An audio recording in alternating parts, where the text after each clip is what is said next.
All right, well, it's 5 o'clock, so we're going to get started. I expect maybe a couple more people to show up, and if they do, we'll catch them up. So the first handout you have is one with the workshop title on it. It says Reading for Psych 105 Workshop. If you could just take a minute and fill out the front page of that, I'd appreciate it, and we'll get a sense of where we are and what your experience in Psychology 105 has been so far.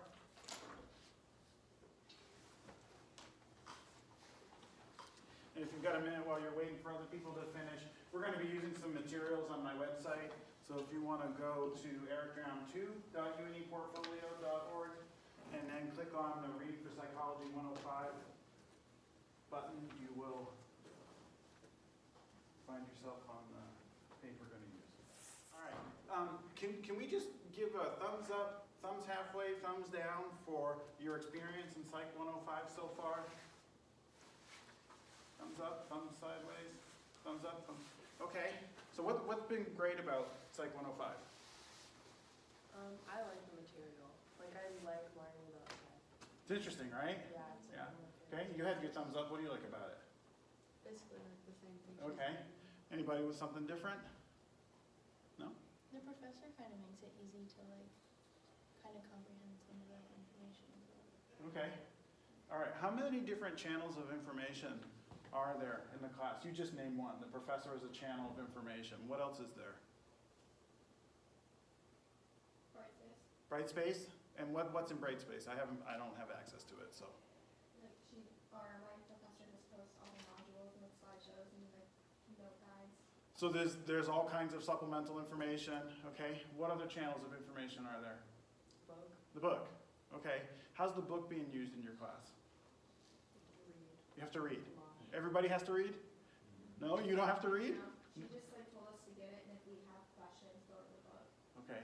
And when you look at the course calendar, there aren't assignments and quizzes based on the reading at all? She has some quizzes on it, or our quizzes, we can use our book for it, but that's about all the book's used for. Okay. So there's different ways that different professors do things. Can you describe your reading schedule for 105? It's I think it's like 6 modules a week we have to read. 6 modules a week. How many pages do you think that is? I don't know, a lot. Like 60 maybe? Could be. Yeah. Sometimes more, sometimes less. Yeah, more or less. Yeah. Okay. So that's one end of the spectrum, and yours is the other end of the spectrum. If you need it, you'll look at it. Maybe it's available for the quizzes and stuff like that. So we have 2 ends of the spectrum, but both ends of those spectrums mean when you go to the textbook, you really need to know how to use it. If you've been unfamiliar with your textbook because you haven't had to use it, and then yet you get to use it on a quiz, you could blow through 20 minutes trying to figure out finding the information where it is. So we're going to work on a couple things that should help you make using your textbook easier and figuring out how to get more out of your reading without spending hours and hours and hours a week reading, which would probably be a good thing. I asked you to check off some of the challenges. Could you name a couple of the challenges that you checked off? Between all the information surrounding the book, what's actually going to be important, brought to class and useful? Yeah, anybody else got that concern? Yes? Okay. How about one of yours? Well, when I read, I don't really remember what I read. Okay. I've got that sometimes, depending on how much focus I bring to it. How about you? Can't tell what's important and what's next to know. Yeah. Anybody have others? I said, find it hard to sustain interest. Over time, right? The first 20 minutes are probably okay, and then 30 minutes is a little less, and then after that, it's really hard, right? Okay. Megan, you got one? Kind of just about trying to comprehend all of the information because I don't know what's going to be on this first exam. Yeah, and so that's something there's too many concepts, in everything. So, all right. So those are all things that, with a little strategy, we can really make a dent, right? With the textbook especially, in order to make some decisions that's going to make your reading more effective. So there's a handout here that's essentially a printout of my webpage there. I'm going to give you the plan. We're going to work, first of all, a little bit on the anatomy of the textbook and how it's built. Textbooks are built for students to be able to teach themselves. Right? There's no college professor that I know that says, open up your textbook to chapter or module, whatever, and I'm going to lecture exactly over that material.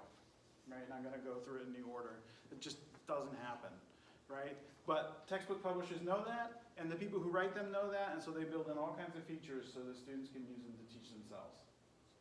So we already said that one of the biggest problems is there's too much information to master, right? And it's hard to know what's important among all of the things that you have to do. So let's tackle that right away. So if you have your book with you, it's, let's see, am I right? Do you have Myers and DeWall, Psychology and Modules? Is that the one you have? Yeah. Yeah? Everybody? Yeah. Okay, so can we go to Module 11? No, sorry, Module 21.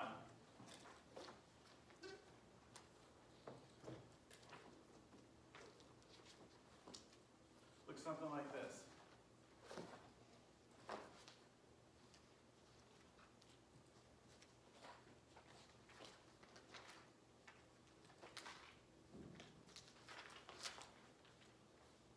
Page number is 279.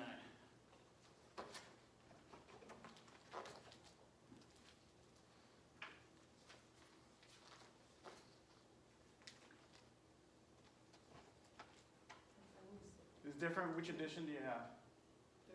13th. All right, my book is 11. Do you have a module that says Basic Learning Concepts and Classical Conditioning?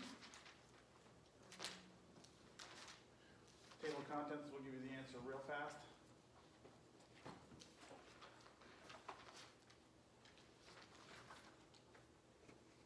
Yeah, you found it? Okay, and it looks a little, can I see what it looks like? 260. All right, so you found the review for that. Can you find the first page for that? Is the other direction? Oh, your stuff is up for, okay, it's a little different. That's the operant conditioning one. I want the one just before that. Yeah, basic learning, classical conditioning, so it's module 20 in this one, and the first page number is, yeah, can you flip one page before that? All right, and then 257 puts all the modules together. Okay, so 257, 258, we good? All right, so the first thing to understand about the way this textbook is organized is that every module is not separate from everything else, right? This unit, in my version of it, has 3 modules that interact with one another. Like, there must be microphones here. Am I getting picked up? I think so. All right. So one of the things to know about your brain, and you'll learn this in Psych 105, is that most human brains can hold 7, maybe 8 pieces of information in mind at one time. Like if I asked you to look at a tray of 12 objects on it and look at it for 10 seconds and then took it away and then asked you to write down, you'd probably be able to pick out 6 or 7 of them, mostly. So most brains can handle about 6 or 7 pieces of information at one time before it gets overloaded and the retention of that just kind of goes away. So, but your mind is also incredibly good at combining different pieces of things into one larger thing. So if those 6 things on the tray are made out of 27 pieces each, your brain still sees them as 6 things, not 6 times 27 things, right? So if you group things together and you figure out the relationships between them, your brain's going to be able to hold more in it than it would otherwise. And so when I look at just how this unit groups together these 3 modules, right, one of the things I'm finding out is that this module probably has something to do with learning. It's reinforced with the title up there, but there are basic learning concepts, classical conditioning, operant conditioning. The term conditioning in both of those tells me that these probably are going to be 2 versions of the same kind of thing. So I should probably learn those 2 things together. And that learning has something to do both with biology, the equipment we have to think with, but also cognition, right? The styles or habits that we have for thinking.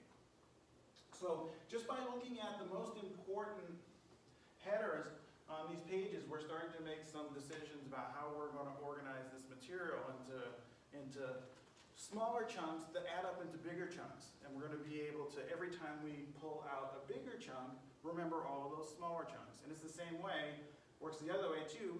If you learn these things together, when you remember one part of the smaller thing, you remember all the other pieces that go with the bigger thing as well. Okay? You gotta trust me on this, but that's how human brains work. So pay attention to these kind of headers, especially at the biggest levels of your modules so that you can put pieces together.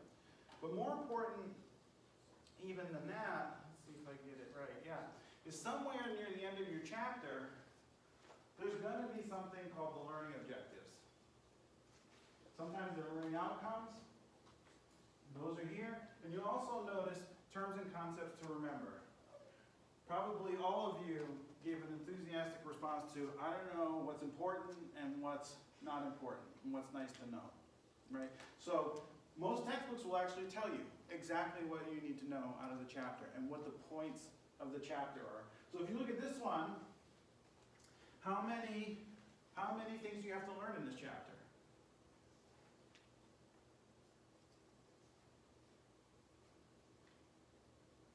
How many? 6. 6. That's not too bad, right? 6 is way better than 50, right? So there's 6. Now when you page through this,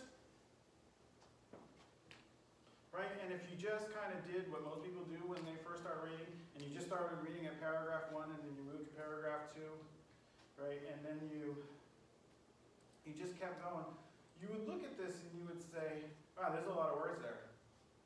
There's a lot of pictures there. There's all of these little boxes with all these vocab words that I need to know. There's a lot to learn. But I want to assure you that your textbook is promising you that there are 6 things to learn here. There are 6 things that may have multiple components, but there are only 6. What did we say about the human brain's capacity for learning stuff at a time? 6 or 7, maybe 8 at the most, right? So your textbook authors know this, and so they built it around that. So how could you use these learning objectives in order to help you pick out what's important? What could you do with them? Write notes. How would you do that? You would use them to build your notes around, so how would you do that? Like, I'd probably read through all the questions that it has and then look for the answers when reading. Yeah, and would you start reading the chapter before you looked at the learning objectives, or would you look at the learning objectives first? Look at it. Yeah, you look at them first, right? So one way of taking notes based on these questions, I think I gave everybody one of these. This is a modified Cornell note-taking page. If you go back to my Reading in Psych 105, there's actually a link to this template. You can download it and print them out whenever you want. I just made this on Excel, but you're welcome to have it. You can see the way this sheet is built, right? Anybody done Cornell notes before? Cornell-style notes before? Cornell notes just usually means a 2-column kind of note-taking where you might write questions here and then details or answers here. But I've just modified it a little bit. So your question goes across the top. So if we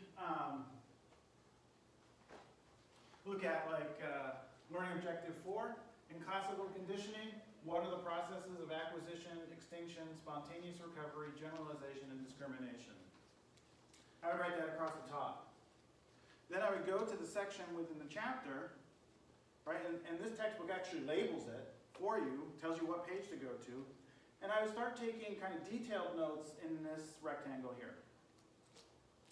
What are those things? Maybe there would be, a definition of each word, maybe there would be some examples to help me remember what acquisition meant, those kind of things. And then over here would be the concepts themselves, like acquisition and recovery, but far less detail. I might even list those concepts in question forms. What is acquisition? What are some of the important factors that contribute to acquisition? Why does spontaneous recovery happen? Right? Those kind of questions actually lead you to dig into the material, not just pass your eyes over them. When you're searching for answers to questions like this, you're actually actively reading, and then by the act of pulling together the information you need to answer your own questions, you're actually doing something pretty high on Bloom's taxonomy. Anybody ever heard of Bloom's taxonomy? We'll do that in a second. But it's a measure of the complexity of cognitive activities. The lowest level is remembering. The next level up is understanding. The third level up is applying, and there's 2 or 3 more. But when you are pulling information together in order to answer a question, you're actually creating. And creating is one of the highest levels of Bloom taxonomy. And the harder you work on Bloom's taxonomy, the easier it's going to be for you to remember stuff.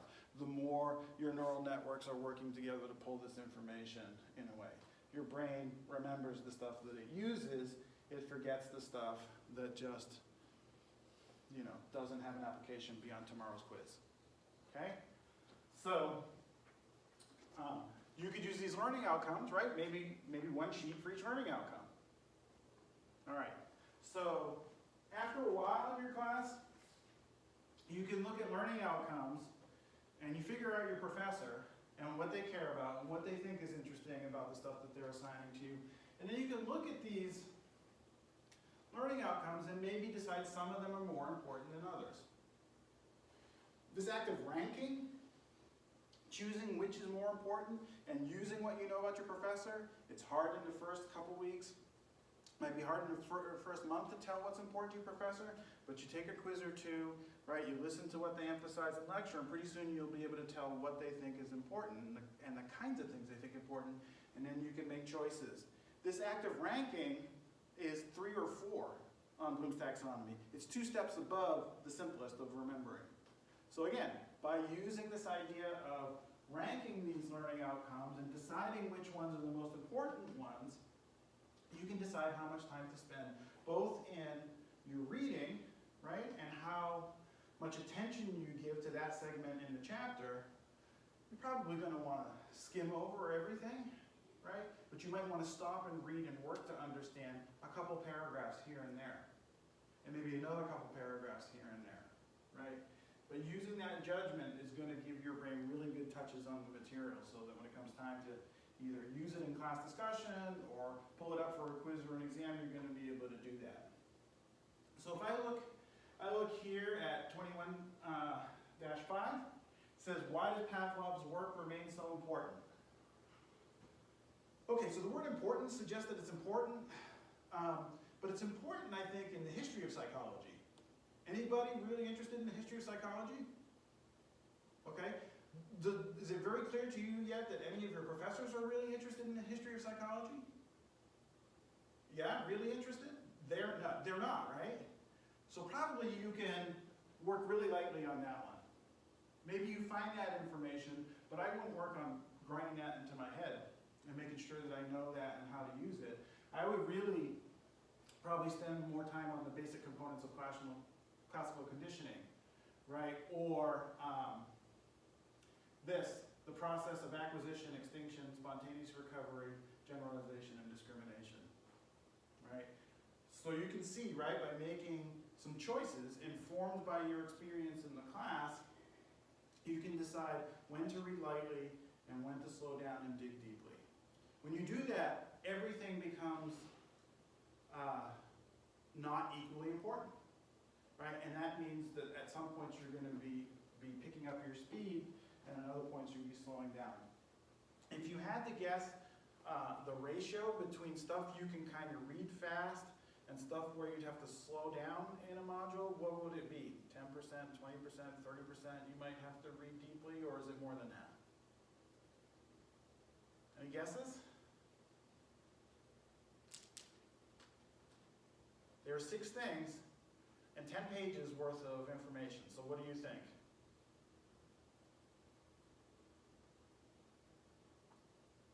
What percentage do you think will require deep reading? Probably only like 25 to 30% of the actual module. Yeah, that would be my guess too.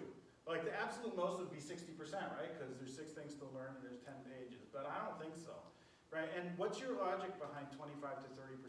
Because like, I don't think all of the learning objective things will always be needed, and some of them are similar enough that like, it's gonna overlap. Yep. That's one reason. Any other logic for why 25 or 30% might be about right? So the most important things in any textbook are the concepts.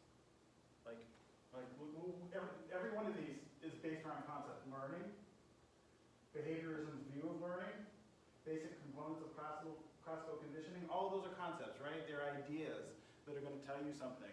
In order to explain a concept to somebody, how would you go about it? If you wanted to tell somebody the nature of love, what would you say to them?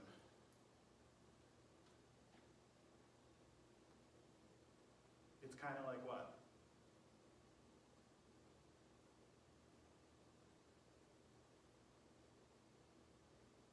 You guys have all loved people, so you know. So give me an example.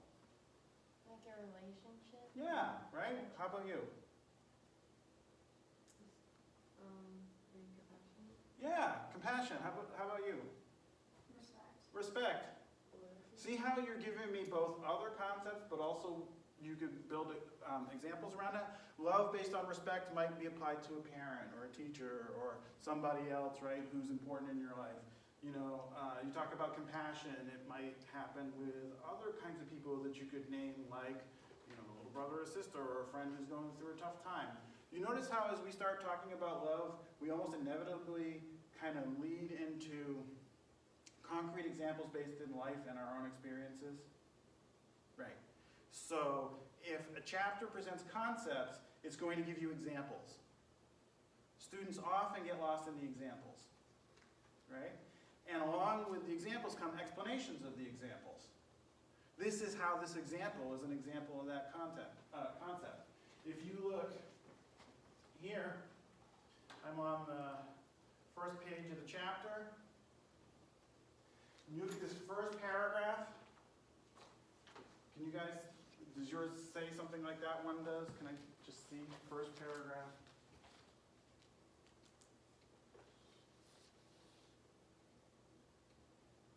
Yeah, that's pretty close. So look at those first two paragraphs. And how concept dense are they in your book?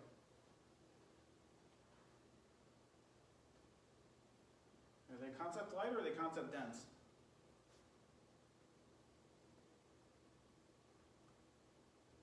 Light? Or What what do do you mean by light? Like, Light means there'd be just a few concepts. Dense means there's more. You're probably used to paragraphs that have one or two concepts in them. How many are in this one? Your textbook author gives you a little help with the italics. I see at least 3 in the first. Yeah, there's at least 3, and how many in a second?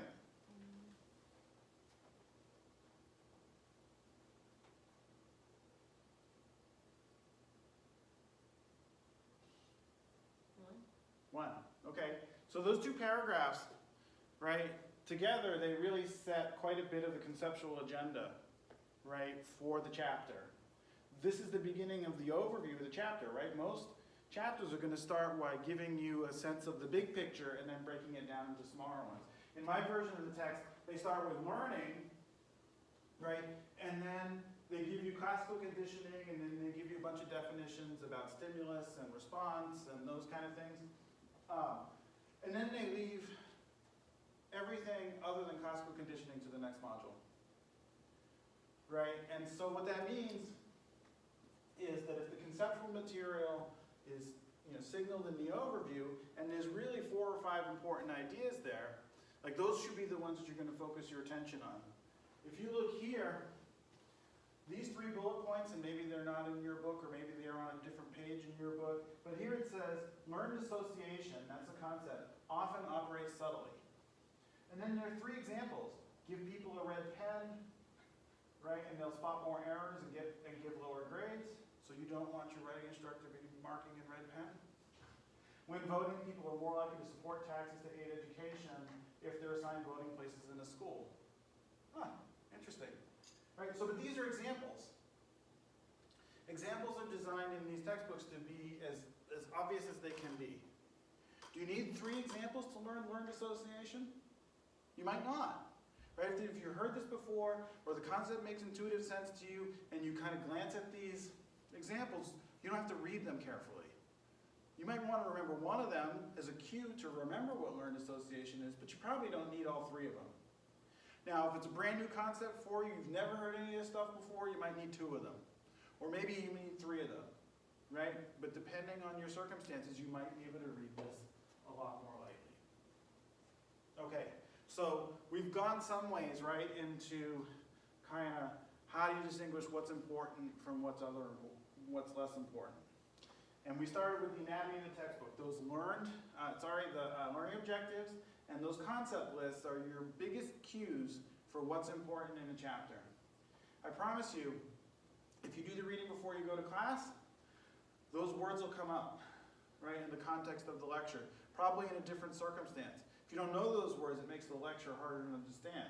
If you do know those words, even if you've just heard them once, and you know that classical conditioning has something to do with operational conditioning, and both of them have a biological component and a cognitive component, you're way ahead of everybody else who hasn't done any of the reading, right? And so,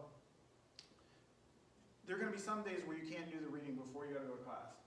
But if you at least skim the learning objectives and the concept list, and maybe you look at a page or two, if you've only got 10 minutes, you can do that right before class. You're going to walk into lecture and be much better prepared than you would if you did none of that. Okay? So the heavyweight investment is read the chapters, but read it smart with this selective attention based on the learning objectives and the concept list. The lightweight version of that, if in an emergency, is at least skim those learning outcomes and the concept list. Okay? So that's a takeaway. You can implement that this week. All right.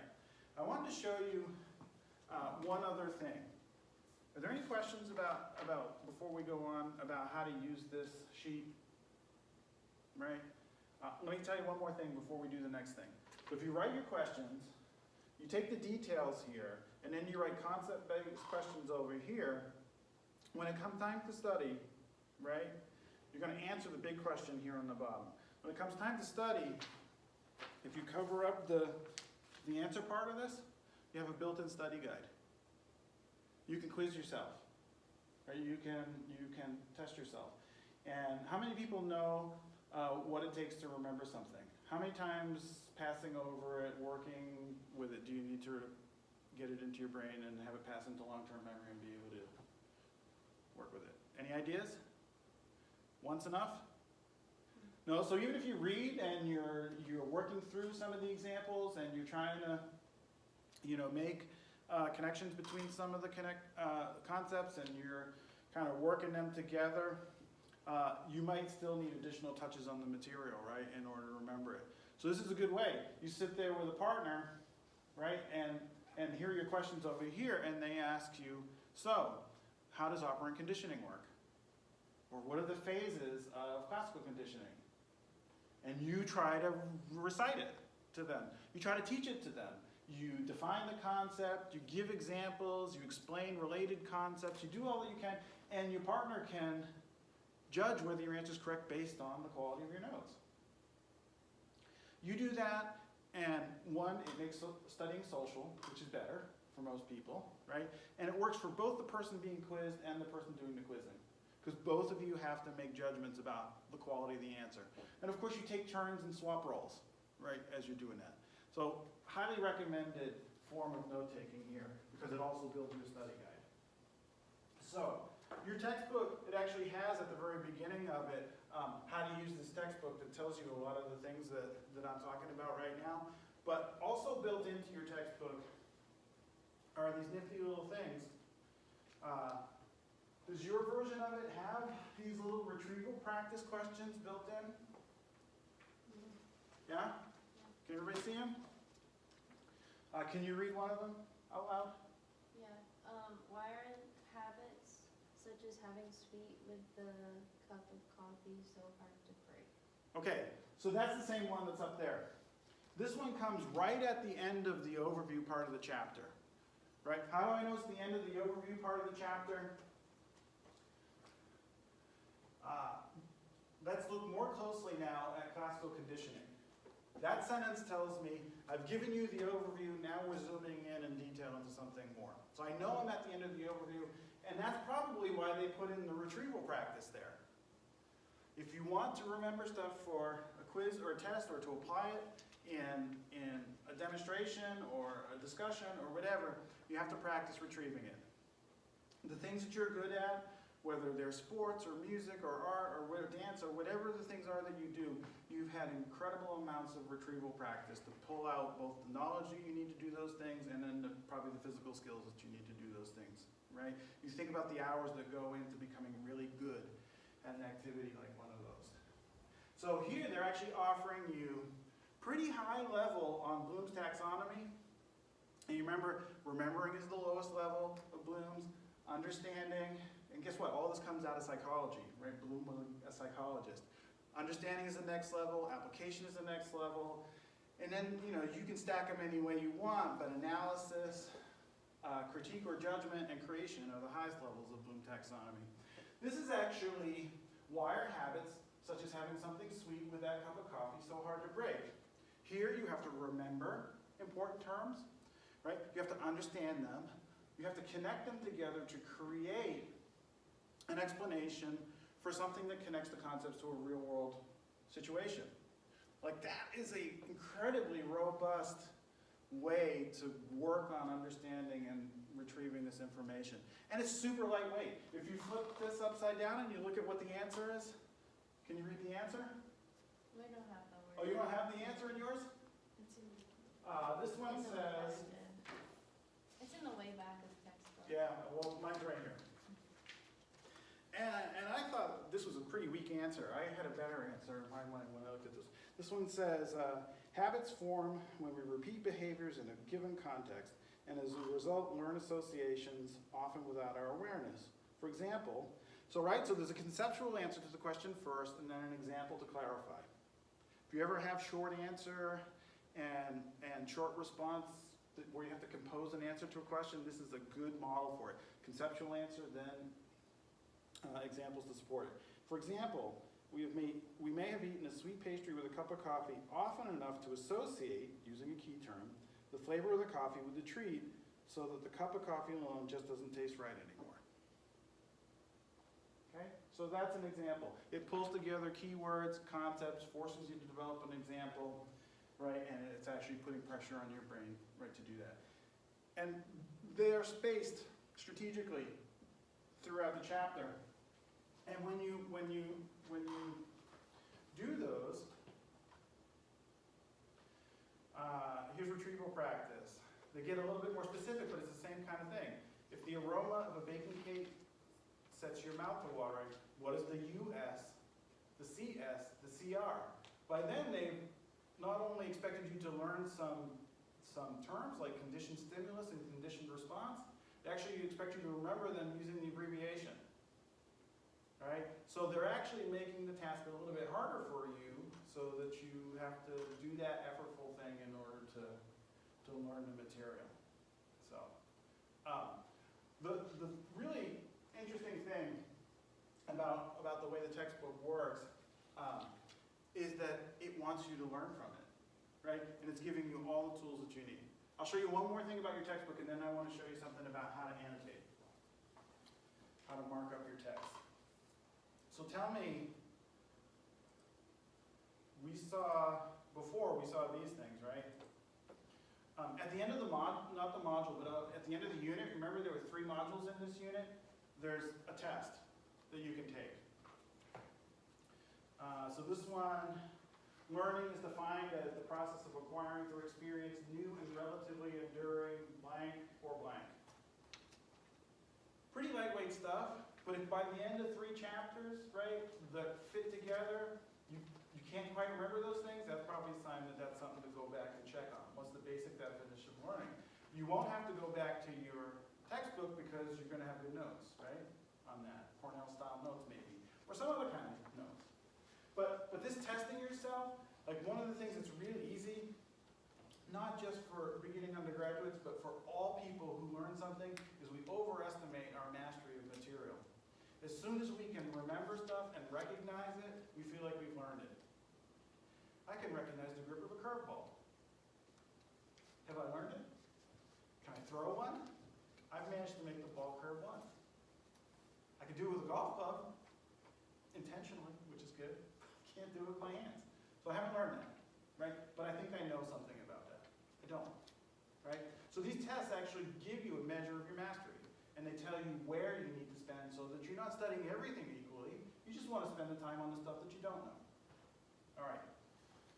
We'll do one more thing, and then we'll call it a day, because I think understanding two things, the anatomy and textbook and this lightweight kind of annotation that I'm going to show you, is enough to get you started doing much better in your reading and getting more out of it with less work. If you want to do more, or you want some individual coaching on these things, I offer reading support appointments through the Student Academic Success Center. You can find them on TutorTrack, or you can just show up at the front desk and they'll help you book them. All right. If you come back to my website, go ahead and click on this annotated pages from Module 21. And it'll be the same thing that we were just looking at. Each one of these is clickable, so you can enlarge the pages. Let me know, just give me a thumbs up when you've gotten there. Okay, so open up this annotated pages. Did anybody, high school teachers, ever teach them annotation? Okay, yeah? Do you remember what kind of things they said to mark up? Like general, the terms that are repeated a bunch, you're gonna wanna keep marking, and then like associated terms that they seem to be like applying. Okay, that's a good start, right? So your teacher taught you to concept hunt. So that's good. You want to do that. I would just circle them most of the time, and then I would probably cluster them together. But I'll show you that in just a minute. So somebody said sustaining interest is hard. Remember that? Sustaining interest is hard. Yeah, it's true. Sustaining interest is hard, especially when you don't know why you're learning something or what use it's going to be. So you have to prime your interest, right? And so priming, just like priming a pump, a little bit of water passing through draws more water, and pretty soon everything's flowing pretty good. If you have a reason for learning these things, you're going to do much better at sustaining your interest. And that reason could be everything from the weakest one, which is I gotta get an A on a quiz, right, to, oh, if I learn something about learning and conditioned responses, I can actually make changes in the world that are going to be useful to me. You think about learning, all the places, everybody's got to be a teacher or a learner in their life. As a coach, I can learn stuff, right, use stuff about teaching and learning. As a player, I can learn stuff about teaching and learning. As a parent, I can do that. As somebody who wants to bring a new rookie into a business and teach them how to do their job, I need to know something about teaching and learning. Like, that's really powerful. But my favorite example is this one. I don't know if it's in your book, but I love this one, and I'm not showing this to my wife. Let's see. Amy Sutherland determined if baboons could be trained to skateboard and elephants to paint. Do you guys have this one? The same techniques work on that stubborn but lovable species, the American husband. Step by step, she thanked her husband Scott if he threw one dirty shirt into the hamper. If he threw in two, I'd kiss him, and as he basked in my appreciation, the piles became smaller. She trained her husband to pick up after himself. All right, so sexist example, it's a little old-fashioned, but I thought it was funny, right? Because I thought it was funny, I'm going to remember that. Wow, right? I can very quietly influence other people to do the things I want them to do, right? Just by reinforcing certain kind of behaviors, right, that they do. And they might not even notice. So I thought that was funny, and it gave me a reason to want to learn more about this. The other thing is, learning breeds hope. You're not stuck. If things aren't going your way, you could make some changes. That's a powerful reason for wanting to know this, especially if I know that in my life sometimes I feel stuck, right? So often the chapter will give you some priming before it gets into the details of the module. If it is, great. If it's not there, you have to come up with it for yourself. Some motivation for wanting to learn the stuff that's in the chapter. All right, so I promised to tell you about annotation. So go ahead and move down to the next one. And you'll see these are examples of me annotating this chapter. We already did this one. Remember I asked you how many concepts are there in the first paragraph or two?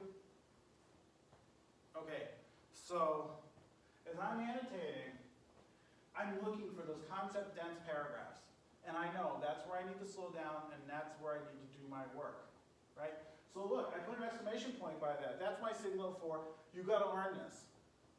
This is important. You notice, I did the same thing your teacher suggested of circling concepts like association. You notice I skipped the examples. I got this, I know, yeah, no, that sounds familiar, got it, I'm good. Then as I'm reading, I'm looking for conceptual sentences, not example-based sentences. Look at this one. I've underlined, learned associations feed our habitual behavior. Any sentence that puts two concepts together, learned associations and habitual behaviors, is probably one that I'm going to want to know because there's a cause and effect relationship between them. Check out where my underlines are. Beginning of the paragraph and body of the paragraphs. Right? Habits are important because when we're tired, we fall back on our habits. Those habits get embodied in our brain circuits. We develop neural networks for them. Like, that's really powerful, right? So the beginnings and ends of paragraphs are going to be places where the conceptual material is. In between is going to be the connecting material, whether it's explanation or examples or background or any of those kinds of things. So look here.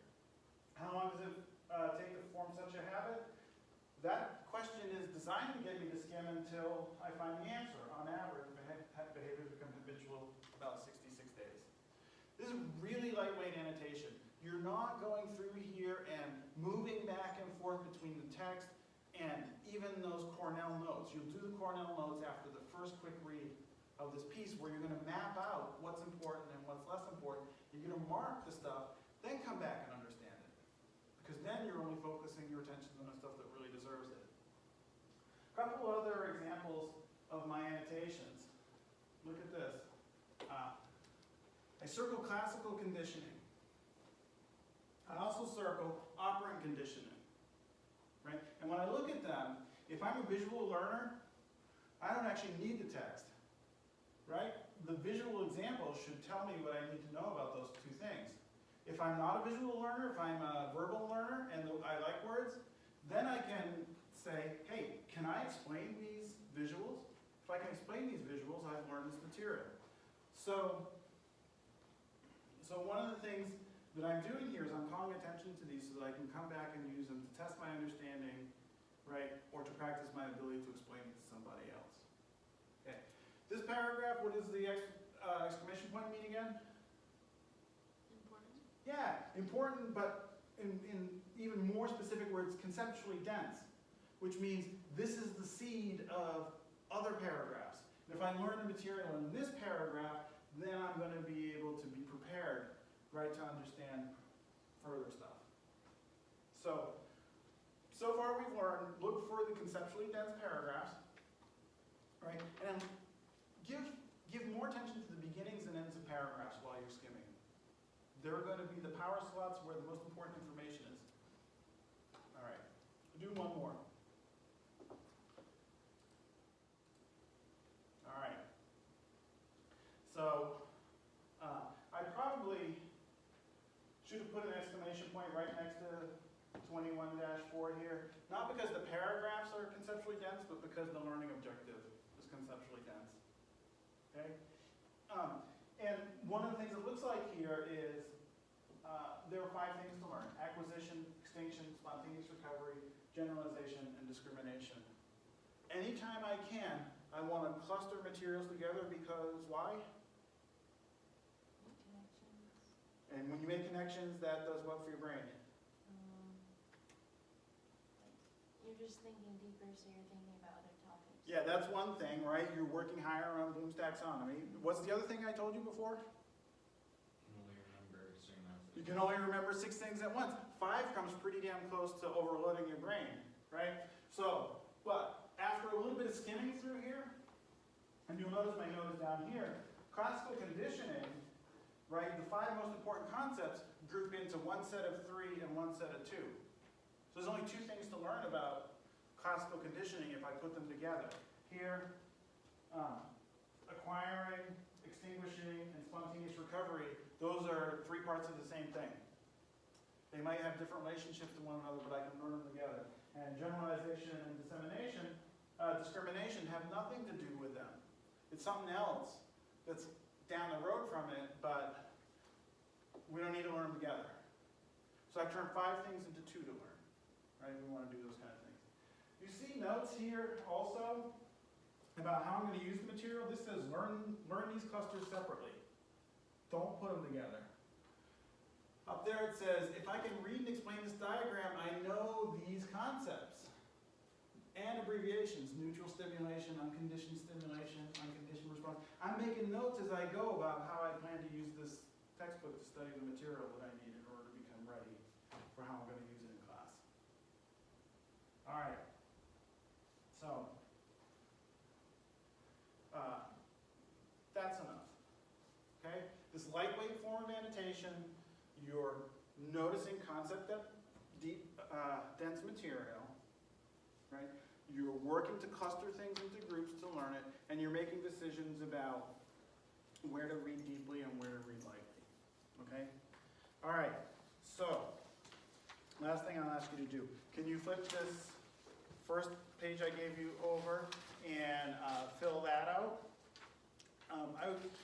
One of the things that we're doing here is working on that higher order of Bloom taxonomy again and consolidating what we've learned and ranking. See that question? What 1 or 2 strategies from this workshop will you implement in your reading? That's asking you to rank and work at a high level. You'll remember them by choosing from among the 3 or 4 that I gave you. All right, so if you can throw that out, I'd appreciate it. I would also appreciate any feedback that you have to give. This is only the second time I've given this version of the workshop, so if you'd like to offer some feedback on how I can improve it, I'd appreciate it. All right, looks like we're pretty close to done. If you had to say the most important thing that you can take away from the workshop, what would it be? I think annotating is really gonna help me. Okay? How about you? What would you say? Probably reading the objectives first. Okay? How about you?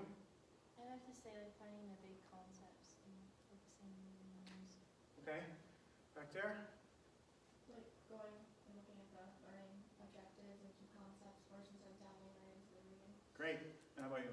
Making sure that you know what you're looking for with the reading and not just reading all the junk that's there and extra. Yeah, and right, and that's great. So, how hard or easy is it going to be to implement this, like this week, next week? Probably pretty easy. Probably pretty easy. That's good, right? So, all right. So, look, try this out for a couple of weeks. I would love to hear from you on how it's going. So, maybe you do a little better on a quiz. Maybe you feel more prepared in class. Maybe you feel like you're understanding more. Go ahead and shoot me an email. I'd appreciate that.